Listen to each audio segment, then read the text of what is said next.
একেবারেই অ্যান্টিবায়োটিক মুক্ত নিরাপদ মাংস উৎপাদন সম্ভব। সুপ্রিয় দর্শক শ্রোতা, আসসালামু আলাইকুম। এই খাসা পদ্ধতির মাধ্যমে এখানে দেখতে পাচ্ছেন যে বেশ কিছু ব্রয়লার মুরগির বাচ্চা, অর্থাৎ মুরগিগুলো প্রায় 1 কেজি ওজন হয়ে গেছে।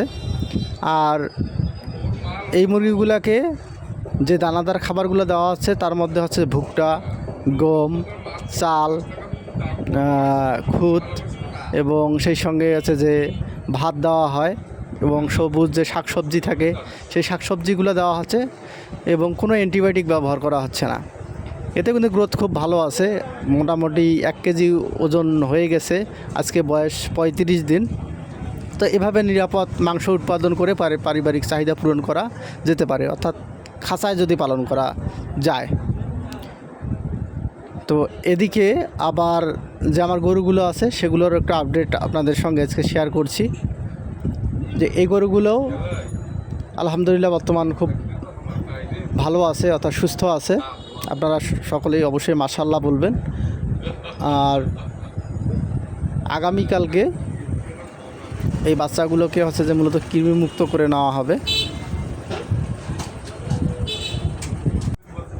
তো কিভাবে কৃমিমুক্ত করছি সম্পূর্ণ প্রক্রিয়াটি আপনাদের সঙ্গে শেয়ার করব আশা রাখছি।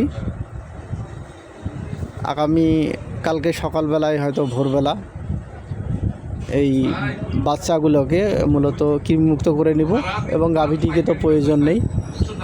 গাভীটি দেখতে পাচ্ছেন যে কতটুকু পরিবর্তন আছে। আশা রাখছি যে খুব অল্প সময়ের মধ্যে বিক্রি হয়ে যাবে। তো সুপ্রিয় দর্শক শ্রোতা, আজ এ পর্যন্তই। আপনারা সকলেই উদ্যোক্তা বিডি এর সঙ্গে থাকবেন এবং নিয়মিত খামার সম্পর্কিত তথ্য পেতে অবশ্যই উদ্যোক্তা বিডি ইউটিউব চ্যানেল এবং ফেসবুক পেজটি সাবস্ক্রাইব করে রাখবেন। আল্লাহ হাফেজ।